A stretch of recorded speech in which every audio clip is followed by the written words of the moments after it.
Hey, just wanted to welcome you guys back to the weekly podcast doing a market update. So the title today, it says more homeowners find themselves underwater. Is that the case for our area? Is that just a nationwide statistic? And what the heck is going on? Let's find out.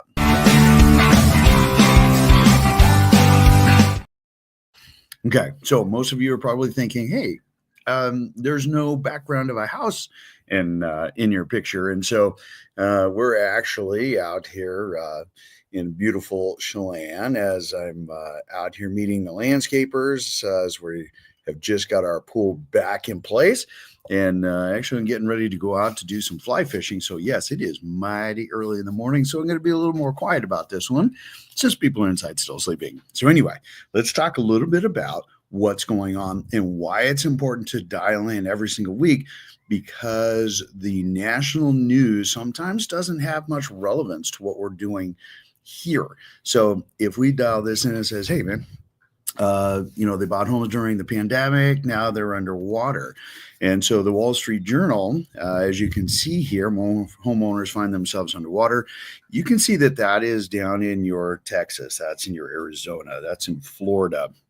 In the upper left-hand corner in Washington State, where the arrow is pointing at 0, you can also see that Washington State is also 0. When we talk about a recent article put out by a very reputable news reporter that I respect, I have to say that because I'm not throwing him under the bus in any way, says home values have started to decline in Seattle region, new data shows. Mark Stiles is talking about an article that homes.com put out. Seattle median prices should have been sales prices because that's the number that they were working off of. Said in May that sales prices fell 1.3% annually. Townhomes are suffering probably a little bit more.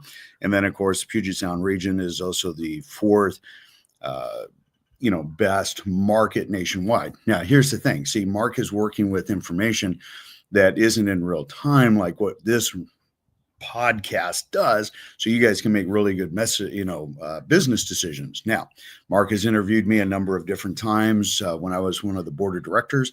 Super smart guy, and he does, I think, a really great job. So make sure that you do read his articles in the Puget Sound Business Journal, because he's one of the few that really do get it right. And in May, he did get it right because he's looking at Seattle proper itself, not on a more global level, global in the sense of like Pierce, King, Snohomish County, or even Northwest MLS wide. So we look at single family residents only, Northwest MLS wide, and then we also have other reports that dial in city specific. So, but remember what Mark said about May, because that's going to come into play here in just a little bit. So let's take a look at some of our other topics for the day. Upper left, we have pending home sale data sources. Score some of points, but not enough to change the game. In other words, we've seen pending home sale scores actually better, but we're not seeing much of a significant change.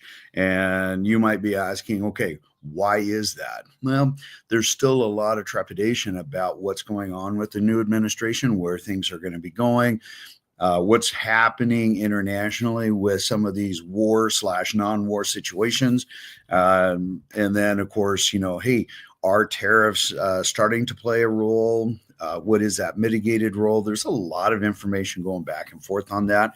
When we have to write the check at the grocery store, the lumber store, wherever we're at, that's how we decide how are tariffs affecting us. So those things are still out. Interest rates, have been bobbling. They go up and down every single day. Fortunately, the Feds did not change the Fed rate, which has nothing to do with the mortgage rates. So keep that in mind, which has allowed the mortgage rates to keep coming down. In fact, let's dive into the rest of our news here. There we go. When we take a look at the bottom left, new home sales dropped to lower end of range after hitting highs last month. And they're talking about new construction. And in fact, new construction in our area is still doing well. 30-year, you can see that our 30 years gone from 6.89, which we've been hovering at quite a bit, down to 6.72. And of course, bottom right, mortgage rates winning streak continues. And that is 100% accurate. What we're talking about are mortgage rates that are the number one driver right now. There's a lot of buyers out on the sidelines. There was a report that you guys might remember a couple of Saturdays ago said, hey, here's the gross number of buyers that are out there. Here's the gross number of sellers. And are we leaning more towards a buyer's market, more towards a seller's market? Excuse me. And I say we're right in the middle because we have the same number of coming on and the same number going off. And that is what we call, if we have a scale, we're pretty well balanced. Are we hedging more towards buyers? You know what? That's super interesting because I just had a conversation with one of my team members, Steve, and he's like, dude, we've got people that are making multiple offers still. I'm like, of course you are, because a well-priced home is going to see multiple offers. Buyers know what a good value is. And as we've been continuing to cha-ching, mortgage rates down, buyers are becoming more and more active. As we come up post July 4th weekend, okay, we're going to see our real estate market start to really kick off because people are getting situated. They've gotten used to the summer. We've gone through our vacation trifecta, and that's going to go until about mid-late August. And then all of a sudden, that mindset's going to shift again away from real estate. We got kids getting back in school, getting back in college. We have last-minute vacations, things like that. We've got Labor Day weekend. We have all these things that are going to come up, and then boom, we head into winter. And so mid to late September, then we start to see our real estate market pick up again until about the first week in October or in December. So it's not as aggressive. In fact, this year we haven't had any kind of aggressive activity, which is super interesting and not unexpected. So if we come back here and we take a look at this, so this was last week, right? We were at 6.81. We were talking about the downward trend. So I'm going to take you to a live screen. Hang on a second here.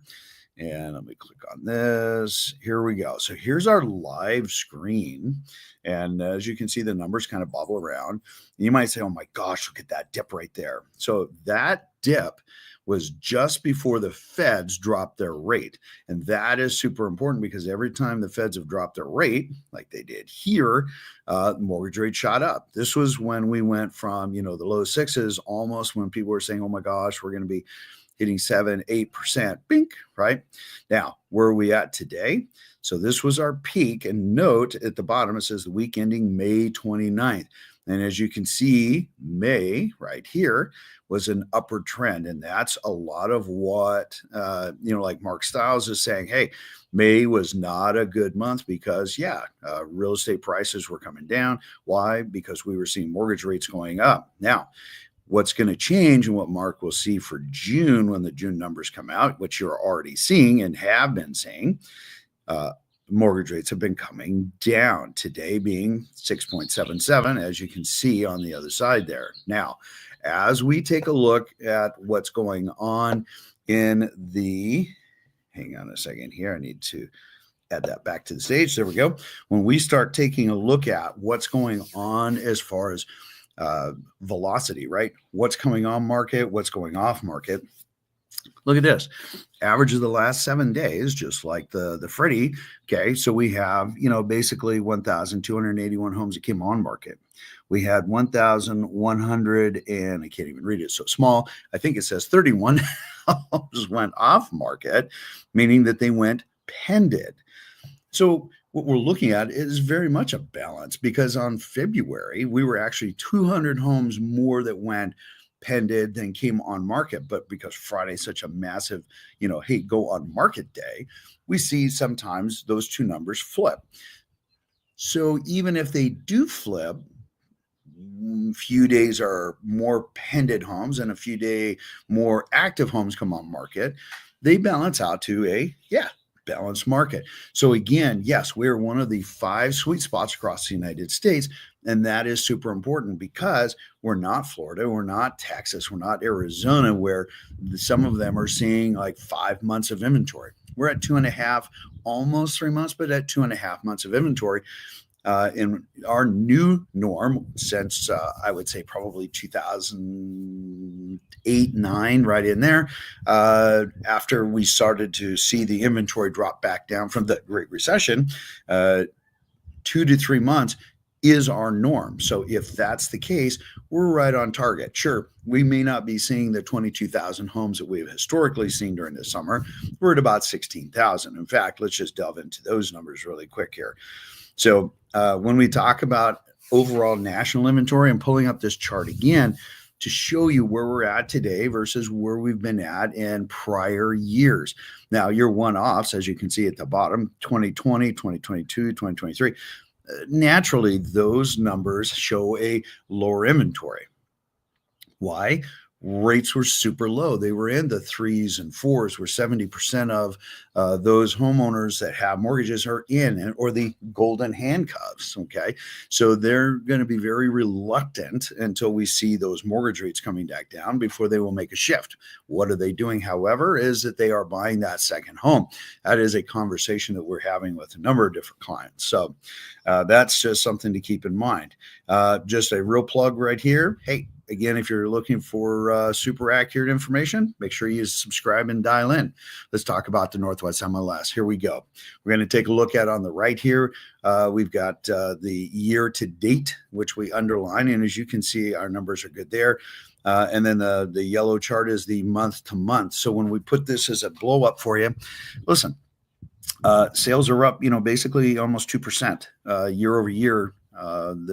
That's a super good number. It's better than some of the other areas by far, right? Again, this is 3/4 of Washington State, and the predominant ones: King, Pierce, Snohomish County, and occasionally we'll throw Kitsap in there because of volume. Pendant sales year over year up 2.9%. When we take a look at just the month of June year to date. So we're looking at numbers from the 28th, right? Solds are up a little over 4% and almost 14% for pendants as far as number of homes that are actually pendant. 14% more. So we're not going the other way. We're going in the positive direction. And you might say, okay, George, if that's the case, how does that work out? Okay, well, let's take a look at our actual numbers, like what Mark was showing for Seattle for the month of May, which Seattle was doing a little bit of suffer because interest rates are heading up, which June is going to show slightly different numbers. As you can see here, our year to date, we're up basically 1.4% or $2,000 more than where we were at last week as far as a median sales price. Now, when we take a look at month over month, we're actually up 4.8% or $1,000 less than where we were at last week, but we're still up 4.8% from where we were at last year. Why is that important? Because as interest rates come down, more buyers are engaging in the market. There are more home options for them to consider, and including new construction, which has really been ramping up their incentives. Okay. In fact, let's dive over into that. Let's hit our new construction here and see what some of those numbers look like. So again, on the right, we have our year to date, and then we have in kind of the green color our month over month. So as we take a look at this, you can see that the solds year to date are down just about 10.7%. And then, of course, we're down 15% on pendant year to date. They have been struggling all year long.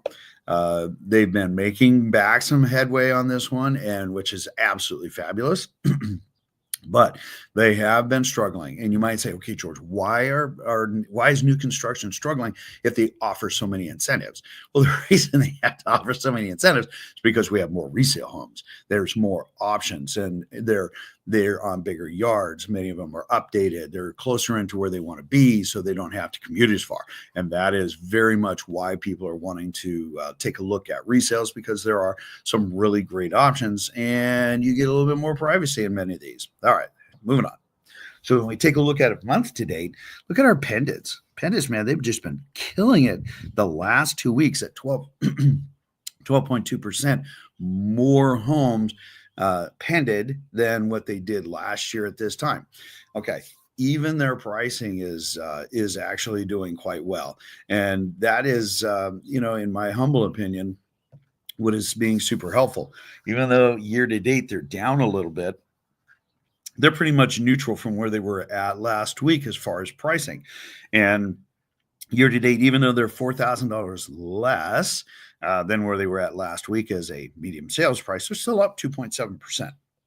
And again, we're seeing that positive trend. A lot of that is rate, a lot of that are incentives, because they need to maintain plat control. There's a number of different articles that we were looking at, and as you see that we were referencing.